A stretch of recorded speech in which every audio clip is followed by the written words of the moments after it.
This broadcast is the property of Codependents Anonymous. Reproduction without written permission from Codependents Anonymous is not permitted. My name is Patsy, and I'm a grateful recovering codependent and a member of the events committee. I'm just here to do introductions. Hi. So this is in case you're not sure you're in the right room, this is the AHA Moments in Recovery panel. It will be recorded, so if you do not want to be recorded, you may not want to share. Just giving you that disclosure. So our moderator for this panel is Chris J. Yay, Chris. And then we have on our panel Jim B. from Pennsylvania. Okay. Valerie from our host country, Canada. Okay. Paulette from Southern California.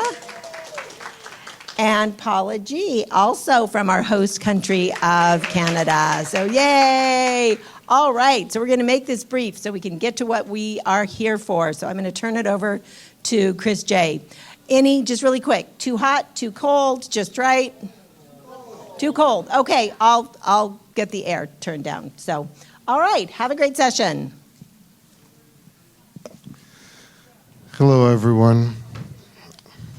I'm Chris J. I am a codependent, and I would like to start our panel here with the set-aside prayer.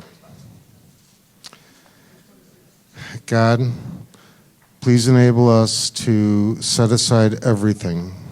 Please enable me to set aside the things I think I know about myself, the things I think I know about the 12 steps, the things I think I know about everyone in this room, also that I can have a new experience in myself, in the 12 steps, in my recovery, and in you.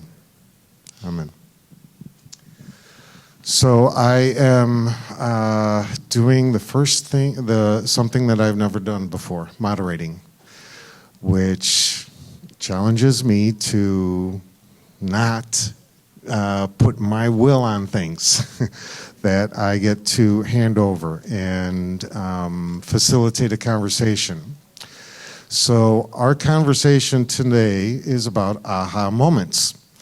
And just to read what we put together on this, aha moments. Sometimes they come like a lightning flash, and sometimes they build up over time, and then all of a sudden, everything that's been swirling around coalesces together in one big step forward. So we have 4 of our brothers and sisters here to share their thoughts about aha moments. We're going to give each of them about 5 to 6 minutes to share their thoughts about aha moments. Then we're going to have about half an hour or so where we have some questions that I will be pulling from a pool that we have put together.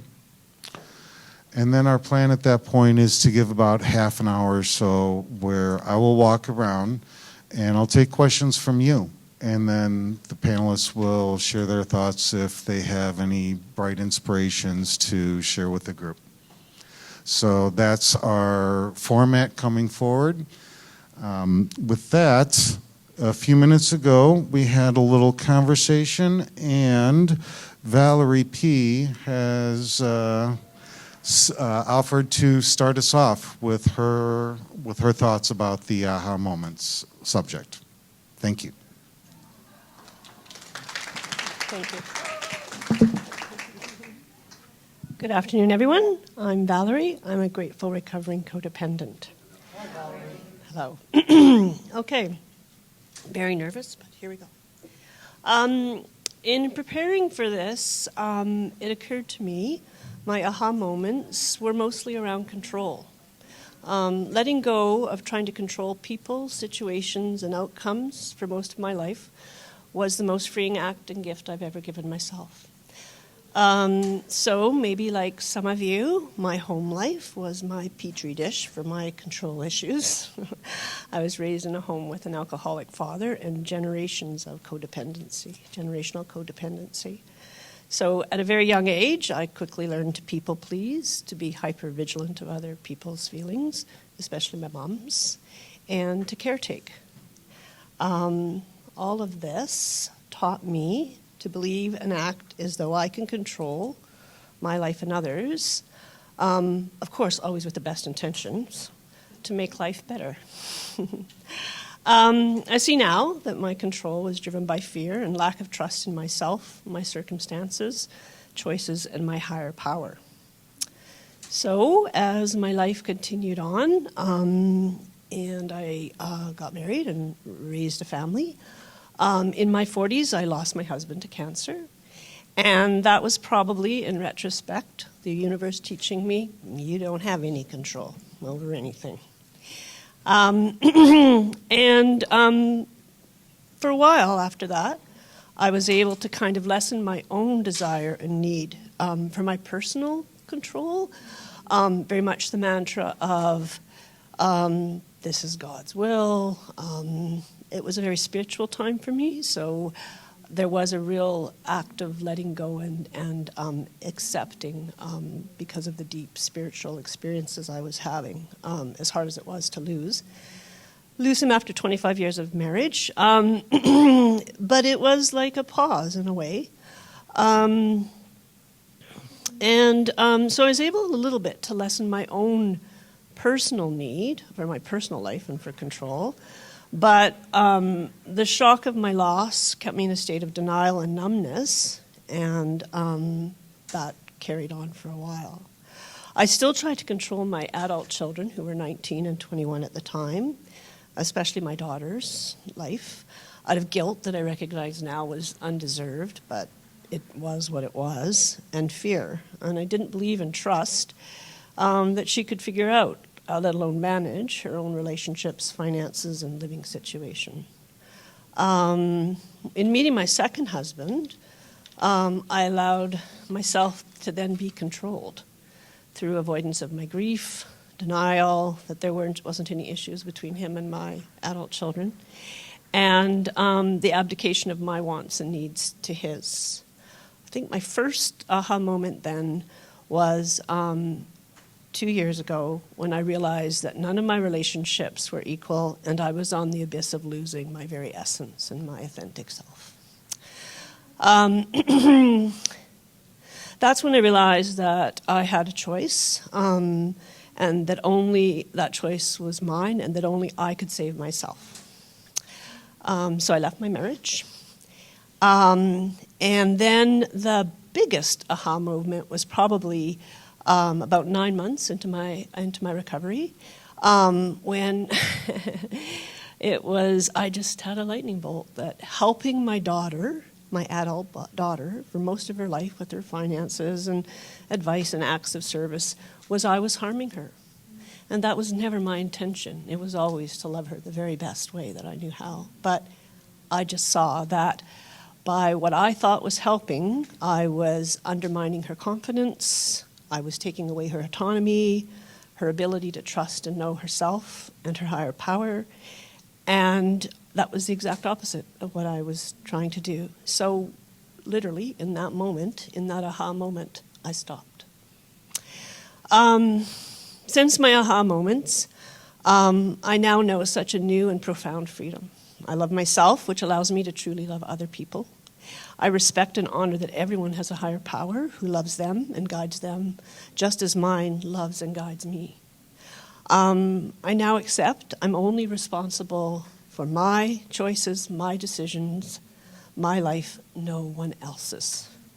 I'm so grateful for my aha moments and all the peace and love they have brought into my life. Thank you.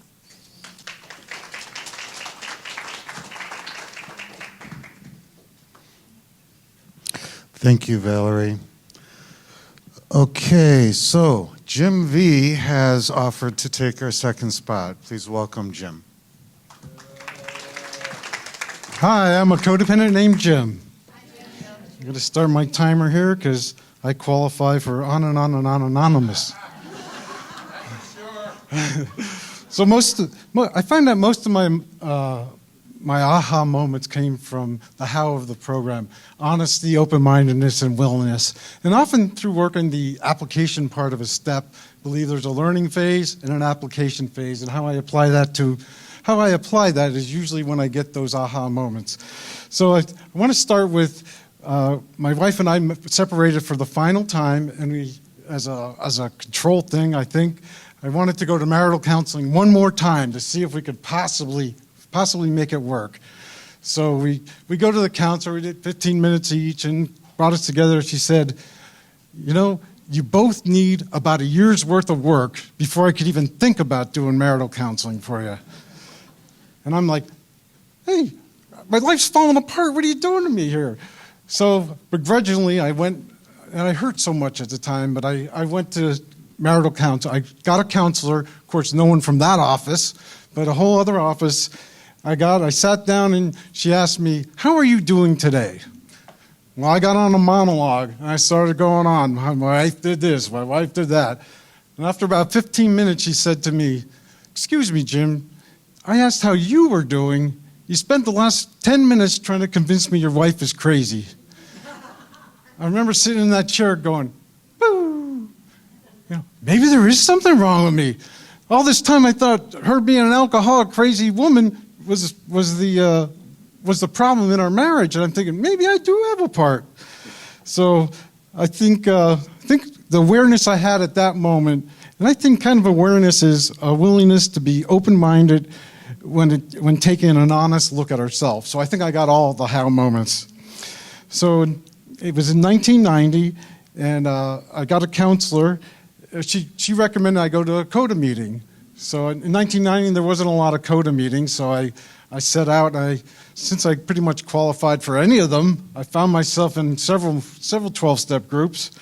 It took me months to find a CoDA meeting, but one of the ones I went to was, now we had a lot of bickering. You know, it was always, you did this, you did that. You know, it was continuous, and we had 2 kids, so we had this custody battle going at that time, and we were trying to prove each other to be the worser parent, or I'm not sure how to say it. If it was a race to the bottom or a race to the top, but one of the things I learned at a CoDA meeting or at a Al-Anon meeting was just picture the word "sick" tattooed to her forehead, and that everything coming from her is from a sick person. And whether she's crazy or not, it doesn't matter. It's a sick person, you know, with alcoholism. That helped me tremendously. So all this stuff coming from her, I no longer had to respond to or react. And I remember the aha moment there being, she's just ripping into me, and I'm like, okay, just let's talk about the kids. And she's going on and on. So I realized that the only winning move was not to play the game and just allow that to happen. And it helped me, and I think it pissed her off more that I no longer was responding to her craziness. And so here I am. I'm finally working the steps with a sponsor, and I'm going on in my recovery journey. And at that time, she was living about 6 blocks away from me. And if I drove my car, if I went 2 blocks out of my way, I could drive past, you know, her brother's house where she was living. So I'm driving it, and when I go there, if her car was there, that was fine. But the days her car wasn't there, then I'm thinking, oh, where's my kids? What's going on here? I don't know what's happening.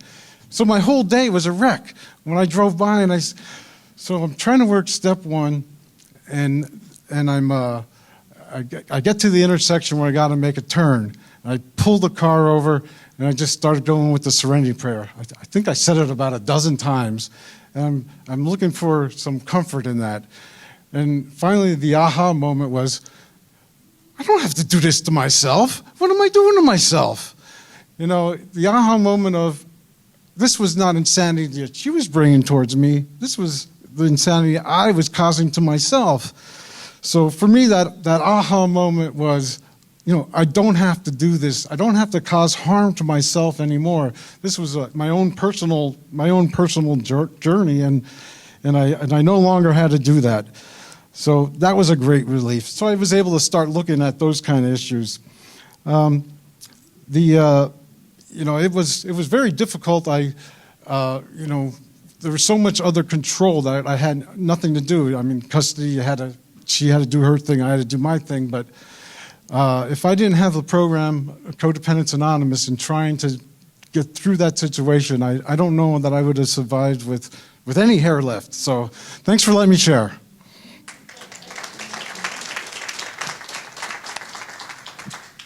Thank you, Dave. All right. Paulette C. Welcome.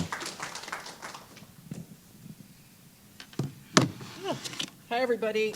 I am Paulette. I'm a codependent.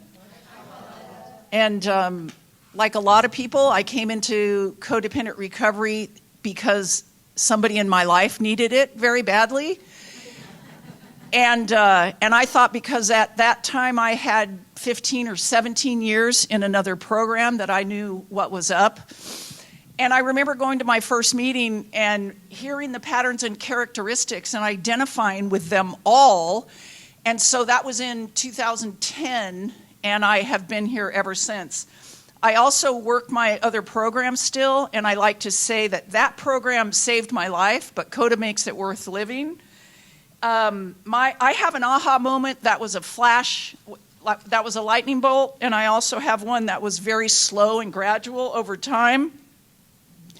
And the one that was slow and gradual over time was, I was having a conversation with my future ex-husband, and I remember saying the word you, and in my mind thinking, oh, and taking that, not in my mind, saying out loud, oh, I didn't mean to say you, I meant to say I.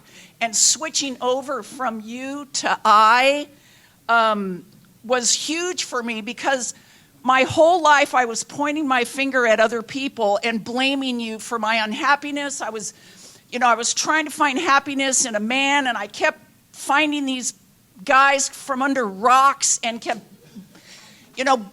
bending over backwards to please them.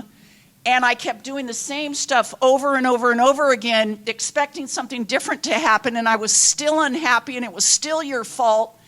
And I thought, once I got into a substance program and stopped using drugs and I stopped drinking, that I could be happy and the suffering would stop. But I was still blaming other people. I was blaming the world. I was blaming my surroundings, my job, whatever it was, I was blaming it. So when I started saying and I started taking responsibility for what I was doing, acknowledging that I was creating my own problems, that the way I was behaving was inviting people to mistreat me, like I started to be able to do something different, because when I don't know what I'm doing, I can't do anything different. I have to acknowledge what I'm doing, and then I can do something different. And that was, when I accepted responsibility for my life, I was free to change.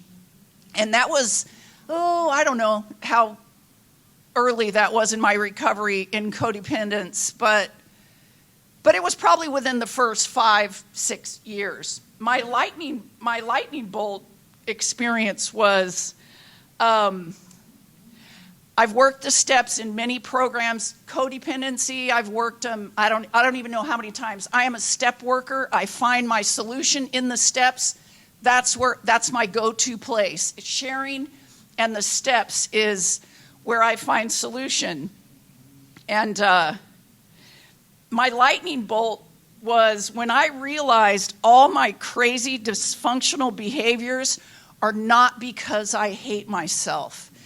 It is because my inner critic does not hate me. My inner critic loves me and is trying to keep me safe and out of harm's way, and it's coming from love. And when I realized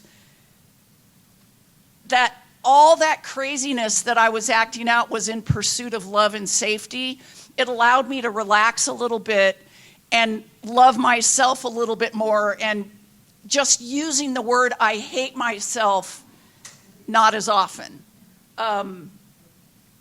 Somebody in one of the workshop here, somebody was saying self-hatred is not the same as, not hating myself is not the same as liking myself.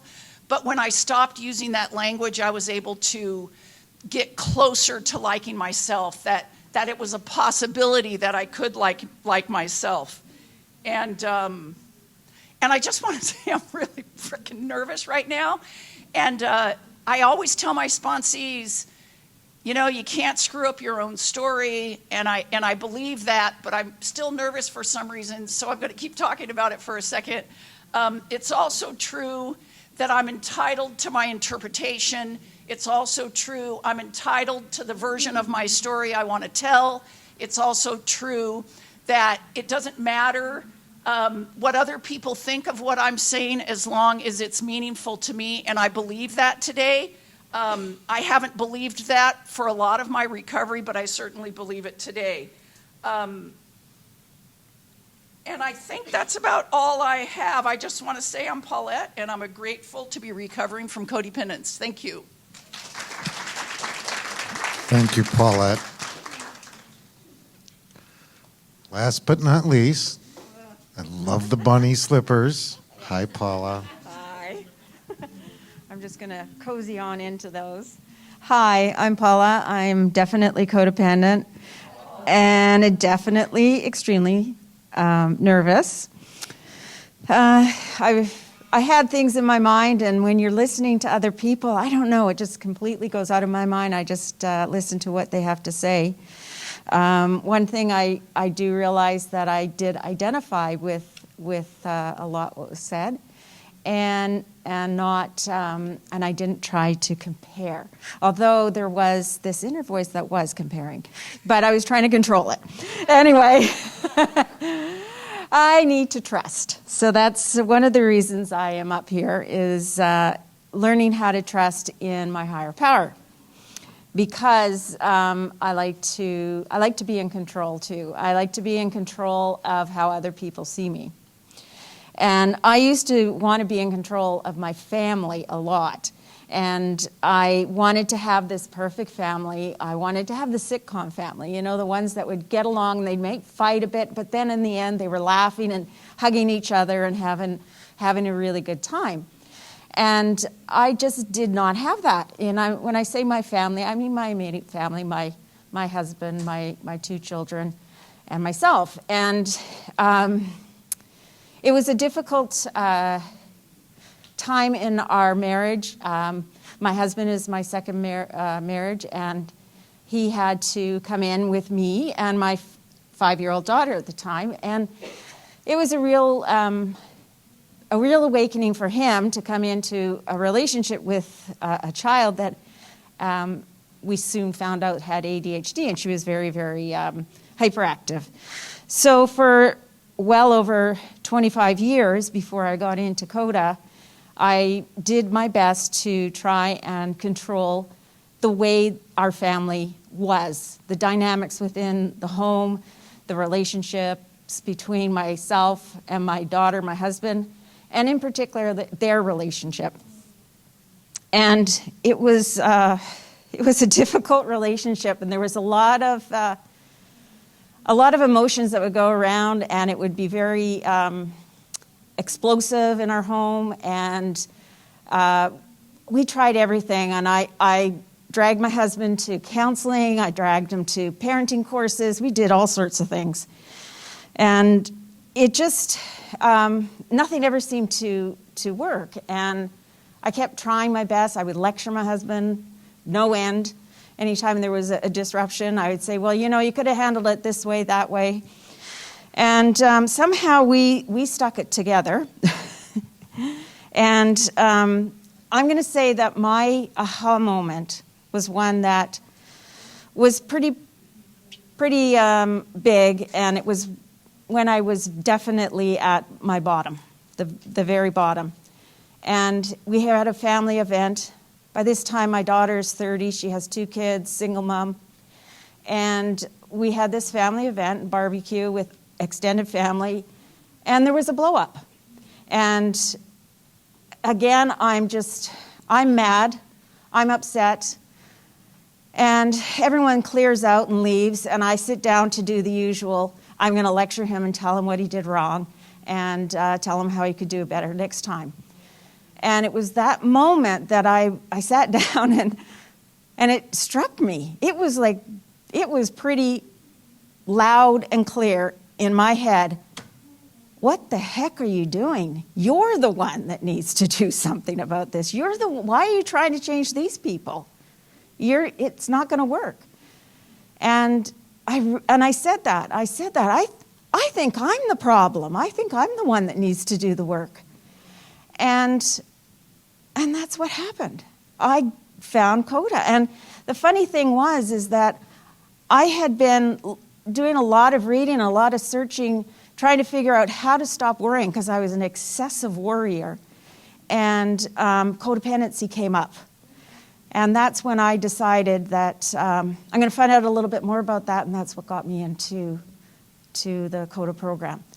So that was a big moment. And then I think all the other ones have been more subtle, but they have been life-changing. And I say, I find that before I have an aha moment, that's when I'm usually extremely uncomfortable.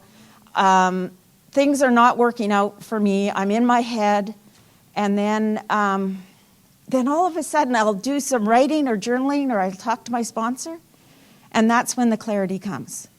And so for me, aha moments is definitely those clear moments, those moments when my higher power comes in and just takes the wool off of my eyes and says, see, now look and really see. And that's what aha moments are for me. Anyway, with that, I'll pass.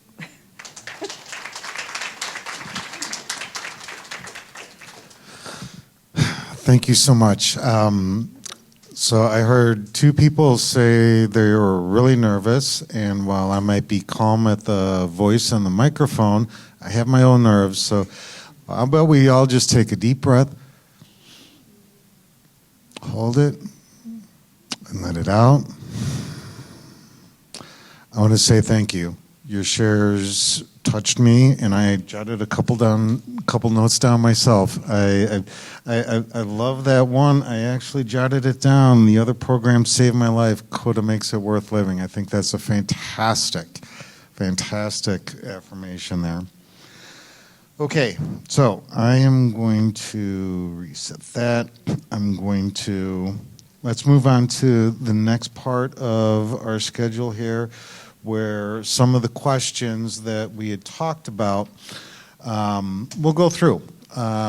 So you've got a microphone there at the table. I'm going to sit down because if I start pacing, then I'll be distracting, and I don't want to distract. Do we have that on right now so that we can pass it around amongst you? Test. No. Okay, there we go. All right. Okay. So why don't we take a simple one here? And I'm not going to be sarcastic. Have you worked the steps more than once? And if you have, what do you prefer? What works best for you if you've worked the steps more than once? I'll take that. Is this on? It doesn't feel like it's on. Very well. Hello? Now it's on? I don't know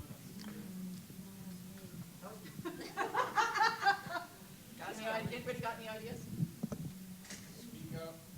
Yeah, I got a voice. I can do that.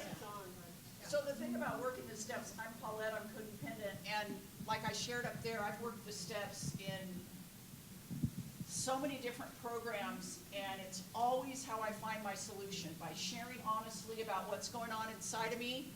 Going to step 4, I remember when I first got in recovery, step 4 scared the bejesus out of me, and I thought, I can't possibly tell somebody the truth about this thing, because I'll either get struck by lightning or I'll die in some way. I can't possibly do that. These are the things I'm taking to my grave with me.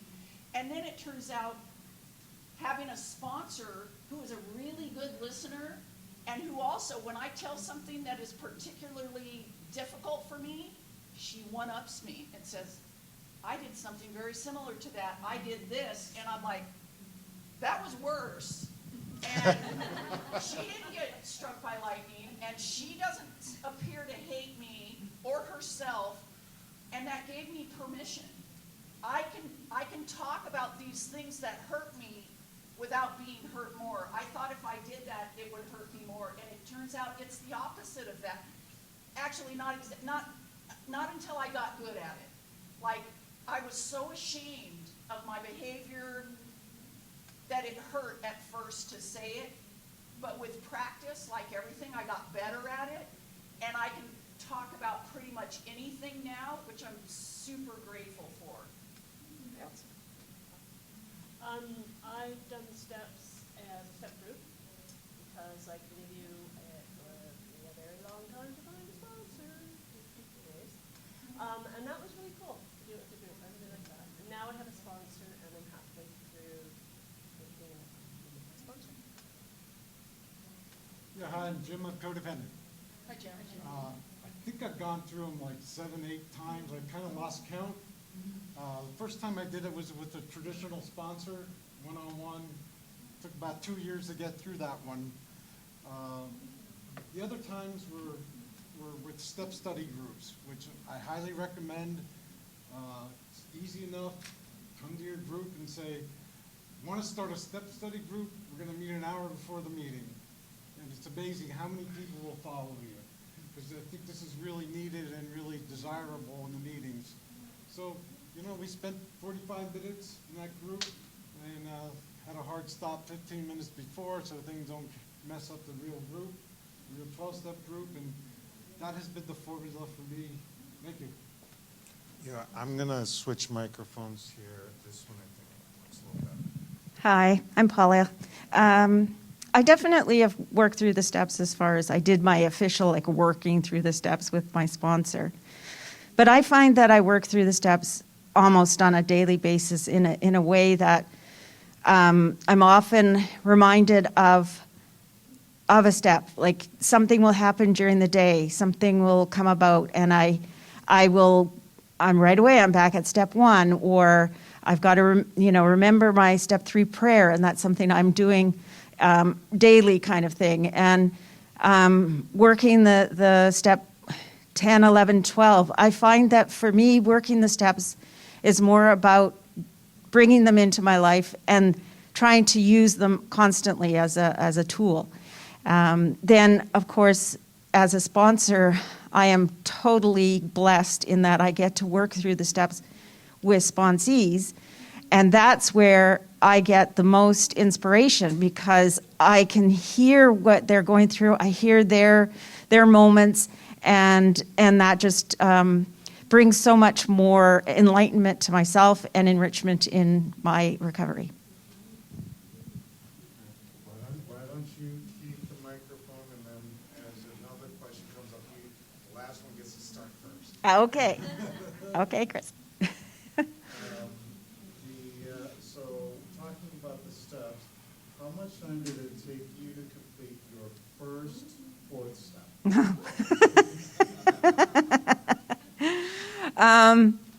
Well, I think I had been in CoDA for a couple of years. I had started and stopped. I was, I was very, very reluctant to do my step 4. And then I had somebody come and ask me to be a sponsor. And I'm like, I can't be your sponsor. Like, I haven't even finished step 4. How could I be this person's sponsor? And a really good friend of mine in CoDA said, you just have to be a couple of steps ahead of her. And so I was honest with her, and I said, well, I could probably help you through steps 1, 2, and 3, because I've at least done that many times over, because I kind of sat there forever. And I needed to. I really, really needed to. And then that's what motivated me. I needed that kick in the ass to just get myself out of that fear and get into trusting my higher power. And so that's what got me through working and getting through my step 4. So yeah, it takes a while sometimes.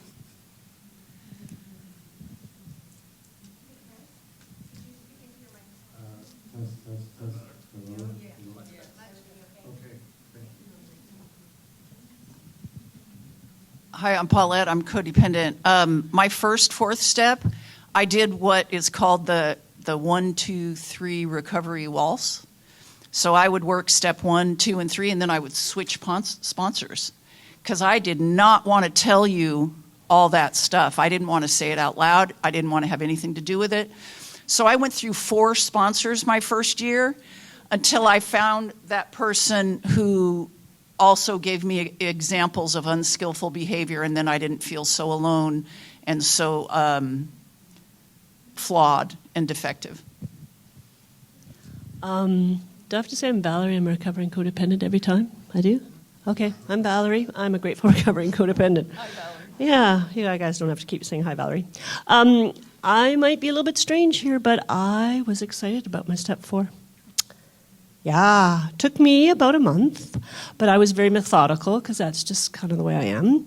And so I went through all the patterns and characters, each bullet, and was I that, and how was I that, and blah, blah, blah. And then I wrote out all the people I harmed and what I'd done and myself. And I know that that was my approach because I do feel I'm very self-aware, and I feel like by being aware is how I'm going to understand me and then figure out what I need to do to change that or accept that or whatever. So, I've done it twice now, once in my step group and then once with my sponsor, but didn't take me as long the second time. But it was really thorough, and I really appreciated everything that I got out of it. And actually, then what I did was I set my goals. I saw that how, in my step 4, how I had abandoned myself, how I feared intimacy. That I got so much understanding about what then I wanted to work on specifically in myself, and what I saw were the biggest kind of barriers to my health and my recovery. Hi, I'm Jim, and I'm codependent. I think the first 4 step I did, it took over a year. I don't know exactly how long. It was a long time because I haven't first addressed the perfectionism in my life. I was going down every rabbit hole. I know I started, I'll say with the big book method, it started with resentments. I started writing about resentments. I found I pretty much resented a lot of things. I just never got through it. Then I tried the story of your life kind of approach. And that worked to some extent, except I had a lot of blurred parts that I just can't get back to. But then I kind of had a guide that took me through a whole bunch of questions that I got, and I was able to do that. And when I got done, it was 22 pages typed both sides. So it was really in-depth. It was about a lot of things, a lot of issues. It took us a while to go over that as a 5th step, but I felt like I did a more than adequate job. Now, having learned that, and all my sponsees, I normally say, listen, you get another chance to do it. You don't have to you can only work the first step perfectly. It's only possible to work the first step perfectly. You're going to have another chance at the 4th step. Let's go where you're at now. I think it requires a few months, to do some digging, or sometimes I'll even recommend a focus 4th step. So a lot of people come into with issues of, relationships. So just focus your 4th step on one thing or whatever that thing is that they need. But I've gone through it now several times, and sometimes I have done just the focused 4th step on specific things, and then as other things show up, I address those as well. So it's been wonderful. Thank you. All right. So how about 12th step? How do you carry the message? Hi, I'm Jim. I'm codependent. The second meeting I've gone to, let's see, the first meeting I went to, I knew all of you guys were crazy. It was a fact. I was suffering from terminal uniqueness. I didn't belong there. My therapist said, they're all different. Try a different meeting. So I'm in the second meeting. It's about the 3rd step. And I'm thinking, I'm out of here. As soon as I'm watching the clock, and as the time ended, said the Serenity Prayer, heading for the door. Man gets in my path. Hey, I'm Mark. We go out for breakfast after the meeting. You want to come join us? That was the act that's kept me in recovery. So how do I carry the 12-step? I'm very welcoming to newcomers. If we do go out for dinner, or we used to go out after the meeting, I always make sure that I go out of my way to invite them. To make sure that, and sometimes when old-timers come back that haven't been away, my first question is not, where the heck have you been? It's more like, hey, I'm going to save a seat for you. So it's really welcoming new and old people back to the meeting or for the meeting. So it's just the carrying of the message starts with us. We got to carry that message in welcoming others and how recovery works. Thank you. Hi, everyone. I'm Valerie. I'm codependent. This was a hard one for me because once I found CoDA, I wanted to shout it from the rooftops. But I recognize that everyone has their own journey, and so how I carry it forward is I try to live the CoDA principles as best I can, be an example, if you will, especially in my family. To my children, because there is generational codependency, absolutely. And if someone asks me, then I'll share. I try not to overshare. Try to just answer their question and leave it at that, even though I really, really, really, really want everybody to join. That's me. Thanks. So I'm pretty sure I started taking drugs and drinking to manage my codependency. And so I am fortunate enough to serve on a jail panel. And when I go into the jail, I talk about my addiction this much, and I talk about my codependent journey that much. And so I try to carry the message to the folks, especially women who are incarcerated and perhaps like me are existing that way because they can't manage their codependency and it's making their life unmanageable, and that they're suffering enormously because of that.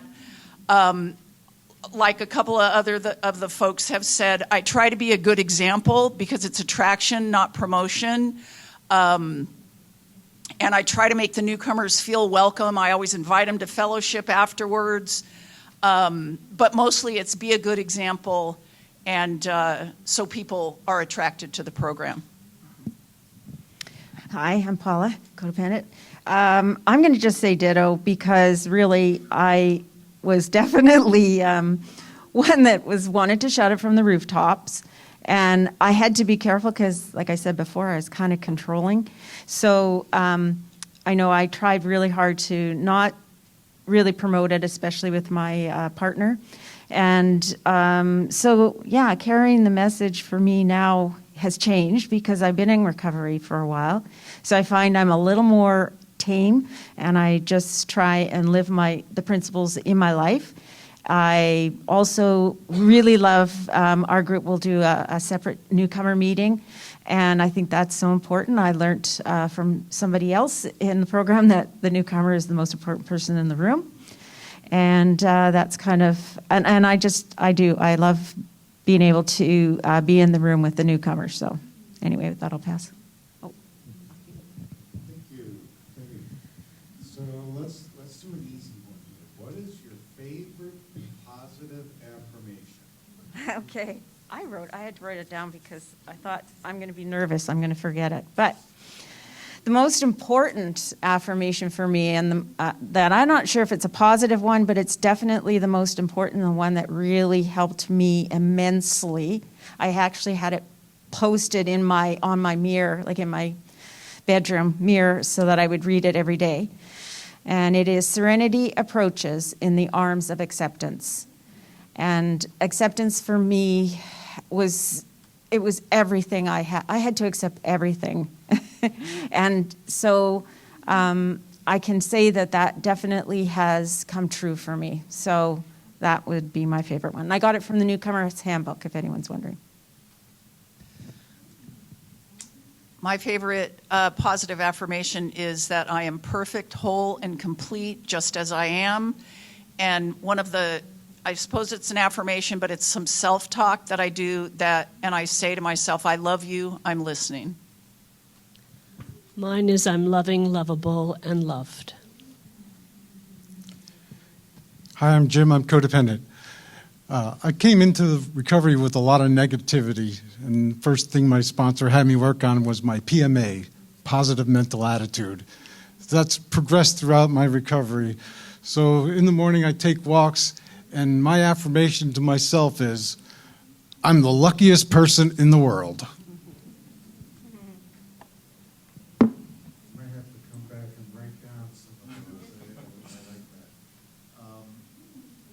that. Okay, so with your aha moments, have you had any ever slip away that you had to come back and revisit? It's like, wait a second, I've been here once and I'm coming back again.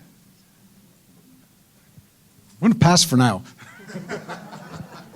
Oh, for sure. Just had one maybe 6 weeks ago with my daughter. In particular, yeah, she wanted to make a purchase that it was like, oh my God, are you insane?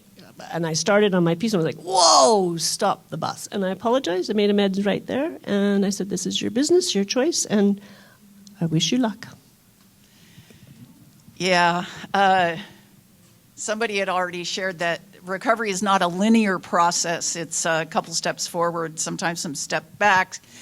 And for some reason, which I know the reason, I put my daughter, my 23-year-old daughter, in a different category than other people, and I frequently veer out of my lane into her business and think that I know better what she should do in her life. But I remind myself and I catch myself more quickly than I used to that I am not the expert in her life.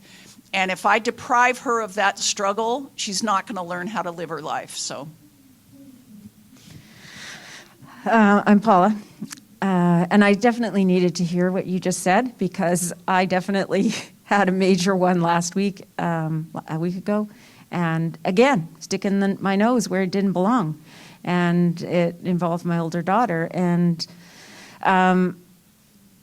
it kind of surprised me because I took my 10-year chip earlier on that week, and then that happened. I went, oh crap! Like I really messed this one up. But yes, I did do the step 10, and thank goodness for that. However, I still have a lot of work to do. Thank you. Okay, so given that CoDA encourages progress and not perfection, is there a tool or slogan, a promise or a step or a tradition, whatever, that especially helps you to maintain your equilibrium? Talk this through. Okay, the first thing that kind of came to my mind when I saw that question was detachment. For me, detachment has been a lifesaver, and I think it kind of coincides with letting go and let God.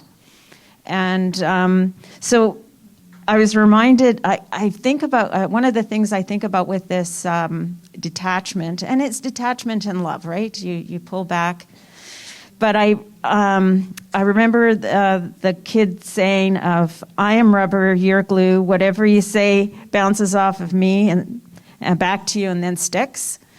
And I just find that that's just this little reminder in my head that I don't have to take on other people's feelings. I don't have to take on other people's opinions. I can, and I don't mean that in a negative way, like we'll get back onto you.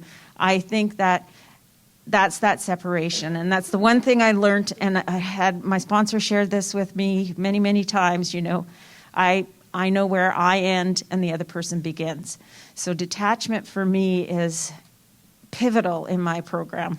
So, thanks. Detachment with love. Definitely detachment with love. I talk to myself a lot. I do a lot of stopping and breathing. I pause. A lot of the self-talk is like, how does that go? It's like, is this kind? Is it necessary?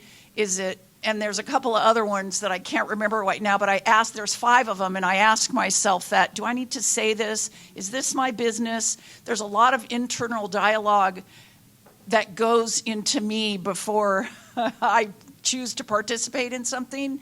But sometimes that doesn't happen, and I do, and that's where the 10th step really comes in handy. I can make amends. Sorry, I jumped into your business. I didn't mean to be there. And that's always helpful. And Valerie, I'm codependent. With people that I have at arm's length or strangers or acquaintances or whatever, I use pause. Think about it. Is this any of my business? It's always no. But for the people that I love, that my children and family and close friends and stuff, this is the last few months too. One day I said to myself, okay, I believe so fully and completely that I have a higher power that loves me, is watching over me and guiding me and looking after me. Why the heck don't I think they have it too? I'm not special. So that's what I do for the people that I really love and I'm really close to, my children, and those are things. It's like they're on their path. They're being watched over. It's not my job. And that's how I handle that one. Hi, I too agree. If I pause long enough such that I could act instead of react, I'm always in a better spot. But often the first thing that goes through my mind is, it's a sing-along here, the Gambler song. You gotta know when to hold 'em, know when to fold 'em, know when to walk away, know when to run. So it's just take a moment. Is this something I should be getting myself involved with? Is it something I need to say something about? Or is it something I just walk away? Or is it that nuts that I need to run? But so that's usually the thing that goes on in my head. It kicks right in. But I think the tool that I have that I use the most in this situation is the telephone. If I'm doing it all by myself, I'm in dangerous territory. It's a bad place to be by myself in a situation. So I'm picking up the telephone and I'm talking it through. That's usually the tool that I use. I don't know if I'm ever going to listen to that song. So in what ways did your aha moments enhance or deepen your journey of self-love and self-exploration? I alluded to in my share that they often came from working a step. And, when I took that moment and I made that turn to go on the other street and not to check on my wife, that was the first time I felt step 1 working in my life. It was an aha moment and coming to me that I no longer have to do this anymore. And in the second step, when I was the aha moment there, when I was actually working in my life, I said, wow, maybe there really is a God out there that's out there for me. And when I kind of made that, so I think with each step, I usually or often find that aha moment that occurs exactly when I take the second part of the step, which is the acting phase. When I totally give myself to that step, that's when the moment occurs for me. By learning to let go of my need to control, it opened up the door to love myself. When I wasn't worrying about other people and trying to love them into whatever the heck that was, I don't know.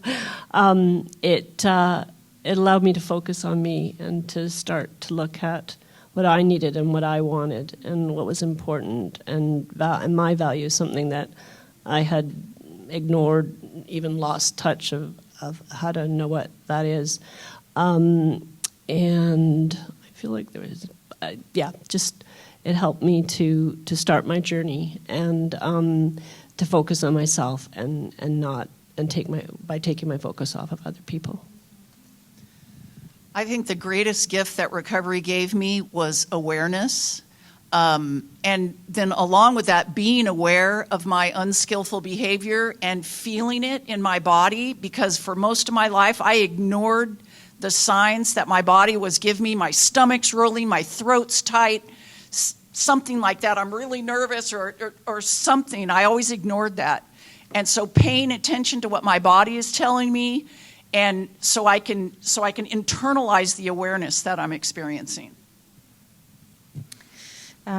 Self-love for me was a slow process. I'm still working on it, actually. I'm not all completely there. There's lots of days I don't really like myself, but, I still love myself, right?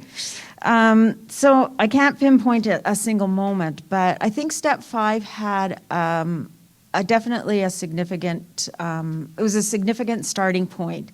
After doing my step 5 with my sponsor and leaving, I just felt this just lightness about me, and through step 6 and 7, really letting go and really forgiving myself for the wrongs that I had committed, the characteristics that I had been using, and realizing that they were there for the time I needed them, and now I don't. And so now I can find and discover things about myself and skills that I didn't know I had, and start to love myself more. Okay, I'm gonna start going around to ask questions, but there's one question that really jumped out at me that I'm just interested in hearing from you. Have you ever had to fire a sponsee?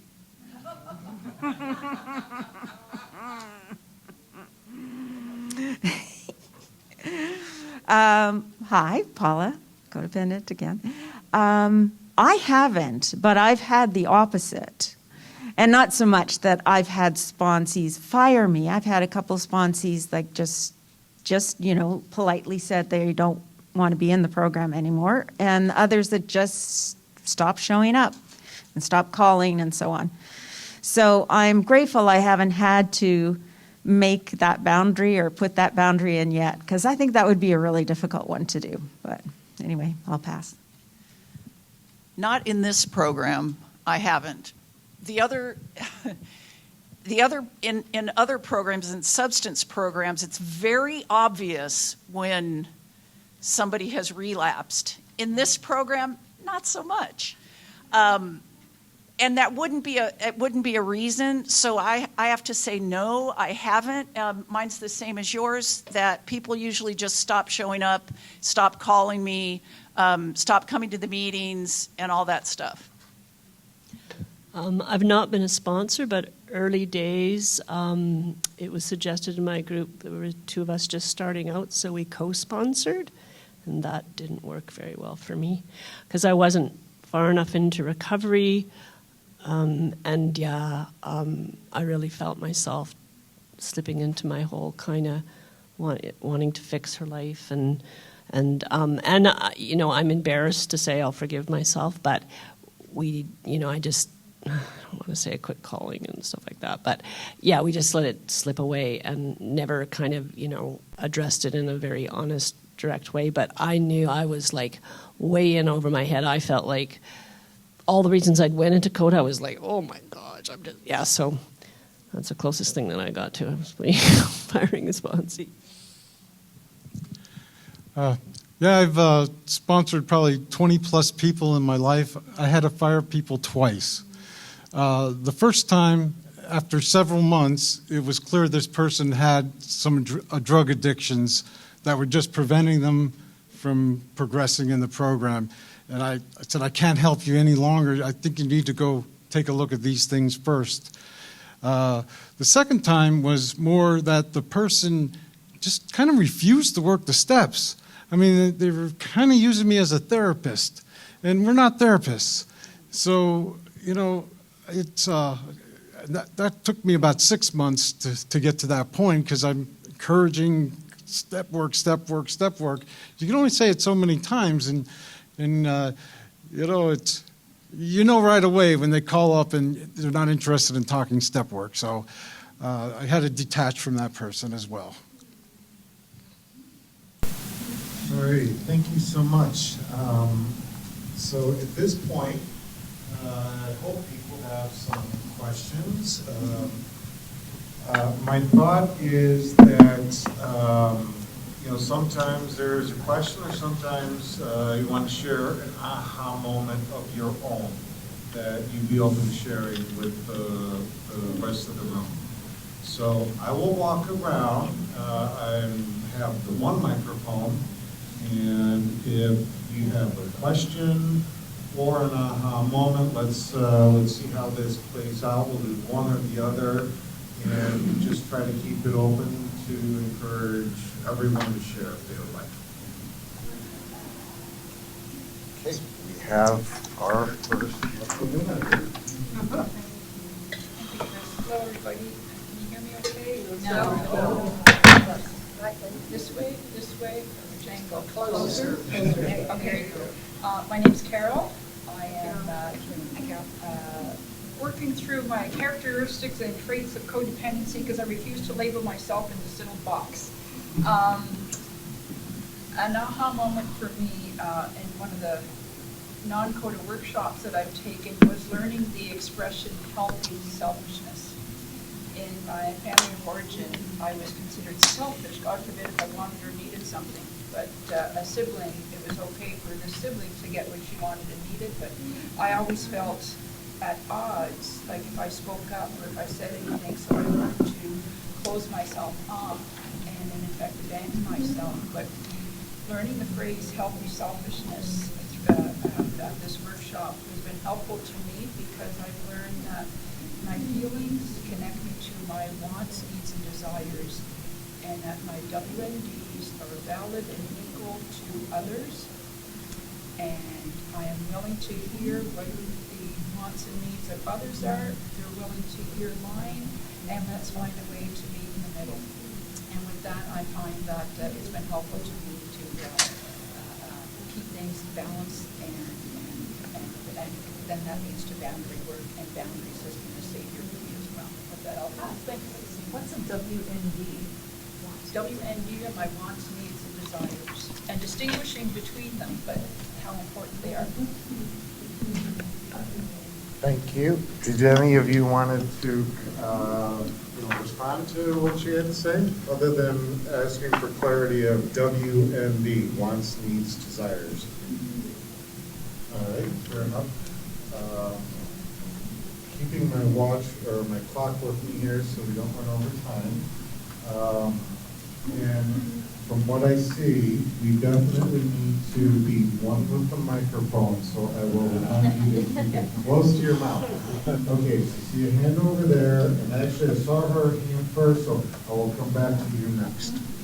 Don't worry, I did preschool teaching, so I've got a preschool teacher voice. But they're recording. You have a great voice, but we are doing a recording, so I want to respect that. So let's record this. Okay. So I joined CoDA within the last month. I've been working on CoDA-related stuff for the last 18 months, and I didn't know you guys existed until this kind of miraculously, this conference came to my attention. Anyway, joined the group 2 weeks ago to find out what it was like before I get to the conference. So this is all happening super fast, and I'm having so many aha moments and so much awareness at this point. I'm kind of feeling completely overwhelmed by it. And I'm wondering if you guys have any advice in terms of, okay, it's good to get the aha moment, it's good to get the awareness, but in that moment, that Huni Tung moment after where you're completely rattled by the information that was just unveiled to you, how do you slow that down, or what do you do then?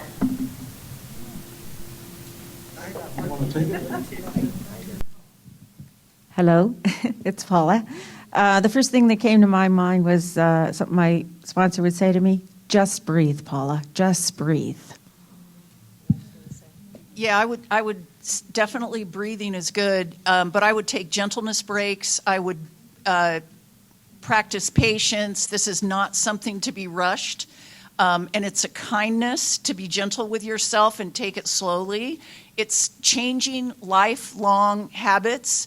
is not for the faint of heart, and it's not easy, and I would highly recommend gentleness. I thought of breath right away. I meditate a lot. It's really, really helpful for me to just kind of center, and that sometimes leads me to a greater understanding of what I'm feeling. Pause, too, just pause. And I love gentleness. Be gentle with yourself. Keep coming back. Yeah, I could echo what everyone said. For me, it was also to remember that feelings just are.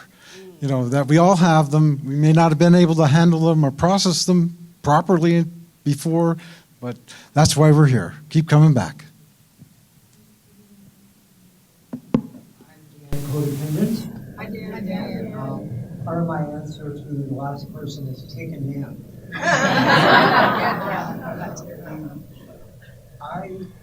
I've been involved with CoDA for 16 years, and it's always new. And I have so many aha moments. I really do a lot of journaling. Sometimes at the meeting, it'll just be one line. And one of the lines that someone used recently was, I am enough. And just hearing that phrase, that was, oh my goodness, that was a great aha moment. The other one is, it's none of my business what other people do. That was a real shock. And I have to keep going back to that. A year ago, I was very sick. I was blind for 6 months. I lost 50 pounds. And I had a moment where I was laying in bed and I just said to God, I can't do this out. And it was like, not a bright light, but all of a sudden, God said, no, I can't figure this out. That was a very freeing moment because I had an aha moment. It's okay. Whatever happens, it's going to be okay. And those were my aha moments. Thanks. Thank you. Thank you. Okay. I got one here. Let's see if it's fair reader or recognize any other hands that I should keep in mind. Okay. I had a couple of aha moments, but one that I haven't really processed publicly is I was kind of doom scrolling on Instagram, and then I heard something that really spoke to me, and I needed to I listened to this quote over and over and over again, and it's I may not know why they did what they did to me, but I have come to realize it's a reflection of themselves.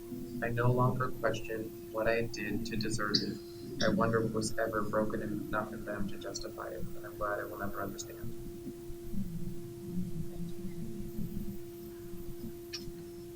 Thank you. Okay, so I've got 1, 2, 3, and working through the room.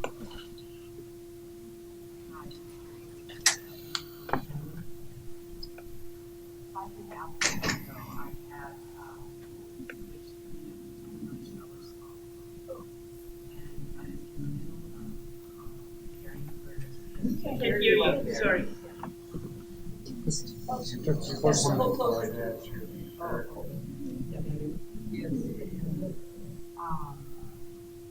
I was trying to prepare for CSC and convention, and throughout all of this data, I kept having this aha moment. And like a really big one this past week was CSC. I was my presentation of my motion and report was delayed 3 times. And the third time, I was called up to get my motion and report, and oh no, someone else did their report, and it just hit me. I was shut down, and it took me back to my childhood, and I started crying. And you know, as I sat there trying to collect myself, I realized this had been the trigger. And it wasn't about the mom I had or the event. It was that trigger. And I was able to calm myself and to find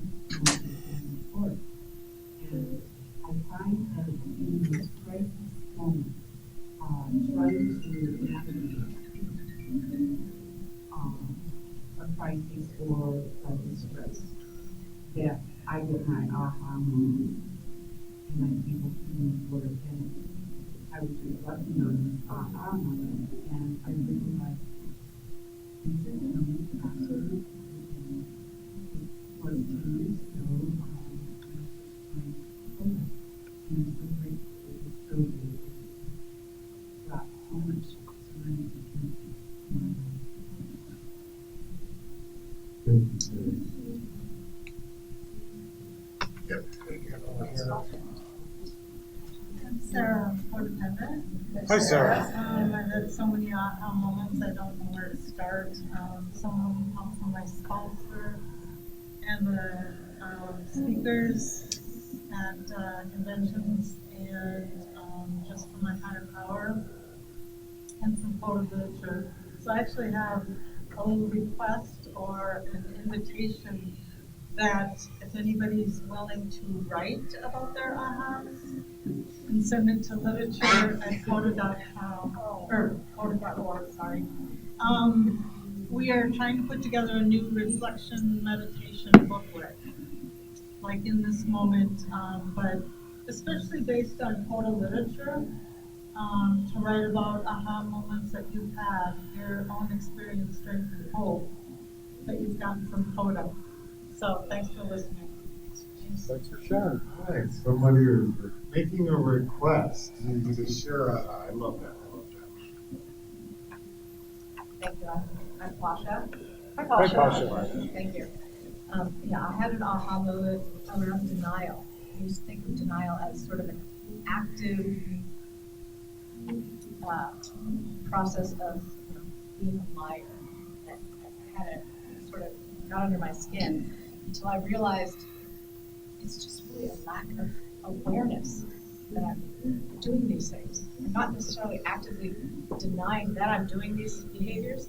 I'm not even aware. And I thought at some point during this workshop, I was thinking about, it occurred to me, that lack of self-awareness, that old story.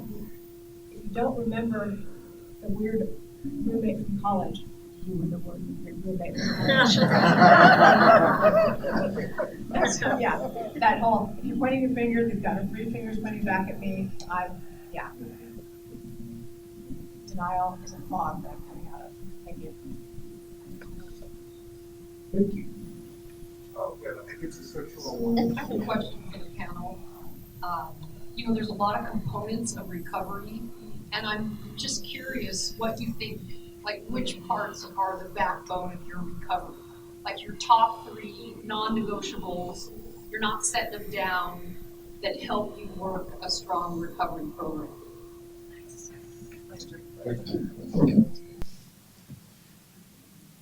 Not sure exactly how to answer that. I know focus on the 3 most important relationships in the beginning was a relationship with self, God, and a sponsor. So that set me up to be able to recovery. But, a lot of times it comes down to honesty. Since you walked in that door, it shows some open-mindedness and willingness, and it really, a lot of times comes to me, is honesty lifts the denial, or in my own actions. So, thank you.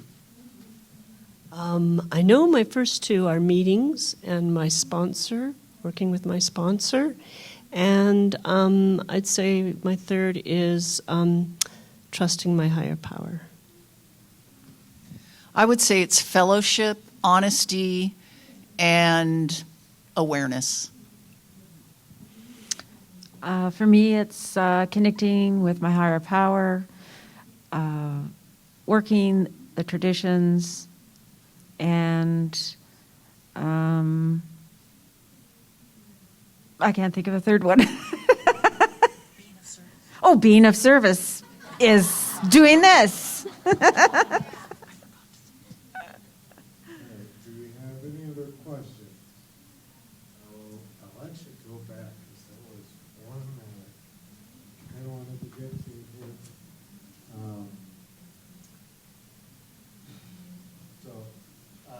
How did you overcome your resistance in acknowledging and accepting your unskillful behavior?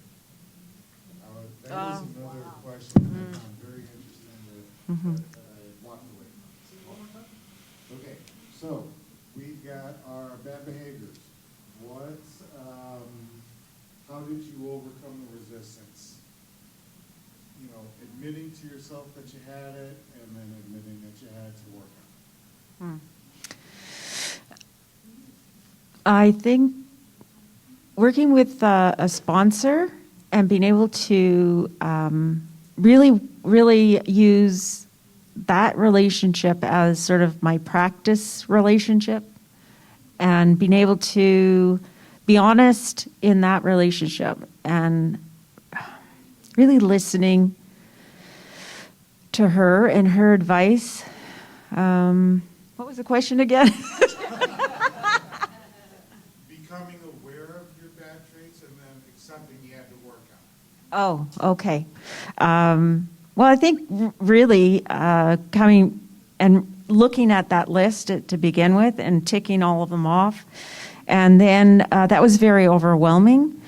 And so I think, yeah, having a sponsor definitely made a huge difference in being able to overcome the fear of looking at those and working on them. And I belong to a group called Progress, Not Perfection, and that is just drummed in my head. So knowing that I just needed to work a little at a time, it was one step, one day, one moment at a time. I think a lot of my inspiration to look at and address my unskillful behaviors was watching people do it in meetings. Like, people would bring a problem to a meeting, and I'm going through this, I'm going through this. Next week, I'm doing this, I'm doing this. The next week, I'm not doing that anymore, and this problem is solved. So I guess watching other people verbalize and work through their difficult situations. I want to say honesty. I had said earlier that I've always sort of prided myself on my self-awareness and wanting to make the changes once I'm aware, than wanting to change the behaviors. But the thing that still kind of stymies me, and I ask myself, is, but what if you don't know what your bad behavior is? Like, if you're so much in denial that you don't even have a clue. So I think about those things. I can't fix them until I'm aware of them, but yeah. Yeah, I get help all the time with my wife. She helps a lot.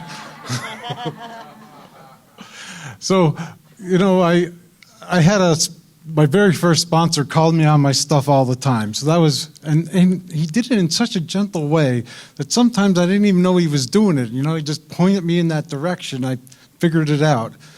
But in seriousness, my wife does bring up things, and I'm usually defiant a little bit at that time, and and it doesn't matter where or what the situation is, but if I'm at night and I'm laying down in my bed and I'm thinking about something, I know I need some action to do.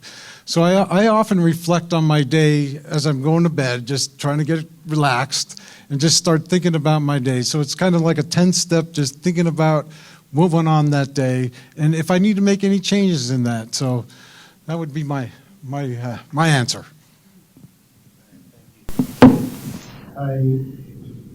I do want to share that when I was first asked about moderating and those aha moments, I was thinking, great, I get to share a bunch of my aha moments. And then the request was, okay, we'd like to moderate. I don't get to share. I would like to take a moment to share one of my aha moments and express tremendous gratitude to the person who said it to me, who's in the room. One of my favorite aha moments is calm certainty versus chaotic urgency.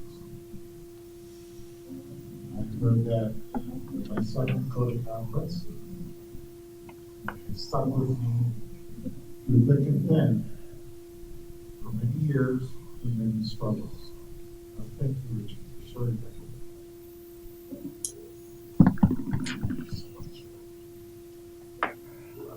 So, could you repeat that? And then it's come up. Could you repeat that? It would be calm certainty versus chaotic urgency.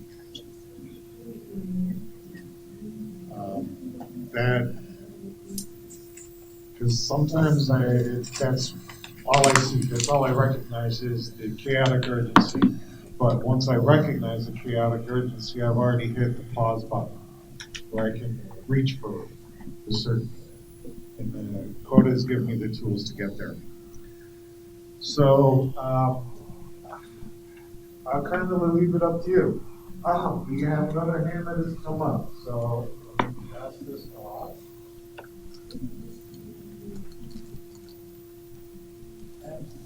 I'm Steve. I'm a grateful member of CoDA.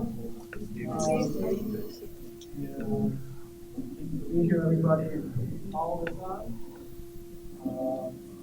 So I've had a couple aha moments in the last couple of years that really changed things. I guess one of them was that I've gone through, also may or may not be in the stream. When I was going through my first step, he said, that kind of sounds like selfishness. And I was like, I felt like, it kind of hit me like it kind of breaks, because I knew it was the truth, and I didn't want to.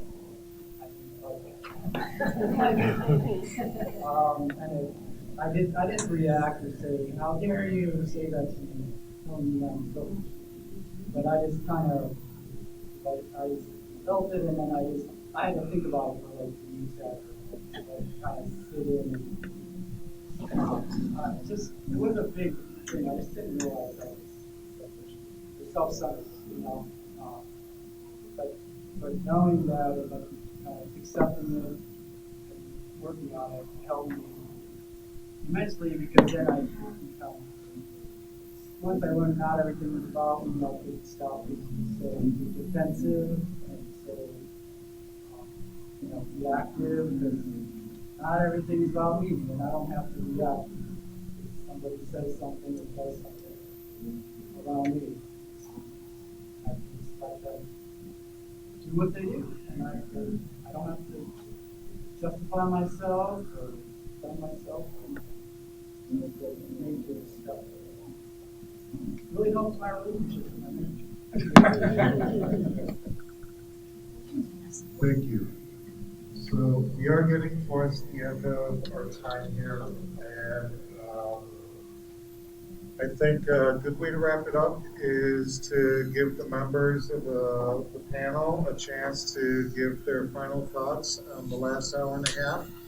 And then at that, I think we can express our gratitude and we can close for the day. So if you want to take a minute and have any final thoughts.